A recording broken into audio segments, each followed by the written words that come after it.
Précédent qu'on pouvait tracer un losange lorsqu'on connaissait un côté et un angle. Donc, un côté, on dessinait l'angle qu'on connaissait, on refaisait l'autre côté. On pouvait trouver cet angle-là en utilisant la propriété que les angles consécutifs dans un losange sont supplémentaires. Et ensuite, on reproduisait la mesure du côté qui était de 4 cm partout puisque c'est un losange. Et ensuite, il restait à relier les deux points finaux. On peut aussi construire un losange en utilisant les propriétés des diagonales du losange. Donc, quelles sont les propriétés des diagonales du losange? On sait qu'elles se coupent à angle droit et qu'elles se coupent en leur milieu.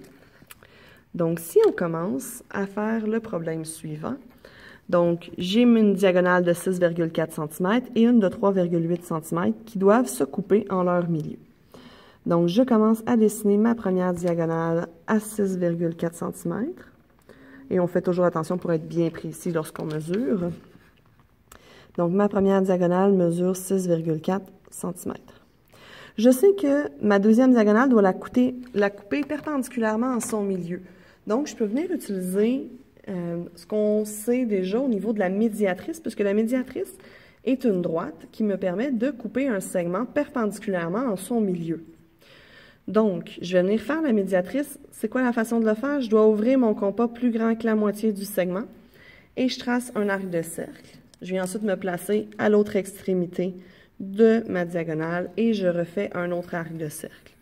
Les deux endroits où se croisent les arcs de cercle constituent l'endroit où se trouvera ma médiatrice, donc la droite qui coupe le segment en deux parties égales à 90 degrés.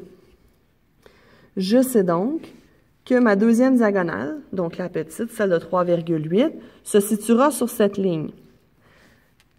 Si je fais 3,8 et que je le divise en deux parties égales, je sais donc que ma diagonale sera 1,9 cm en haut et 1,9 cm en bas.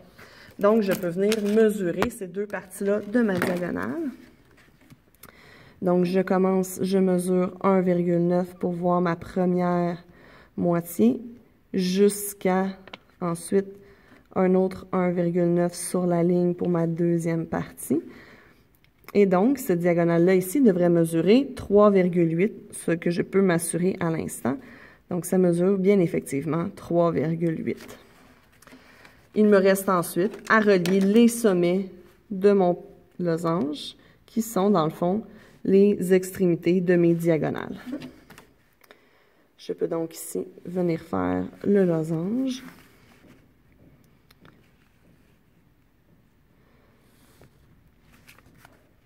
Je pourrais utiliser la même méthode pour faire un carré, puisque un carré est un losange qui a des angles droits.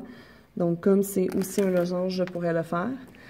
Je peux venir noter ici que ma petite diagonale mesure 3,8 cm et j'identifie évidemment mon losange avec les lettres qu'on lui a données, soit PQRS pour ce losange-ci. Donc, on trace la première diagonale, on peut tracer la deuxième et ensuite relier les sommets pour tracer un losange.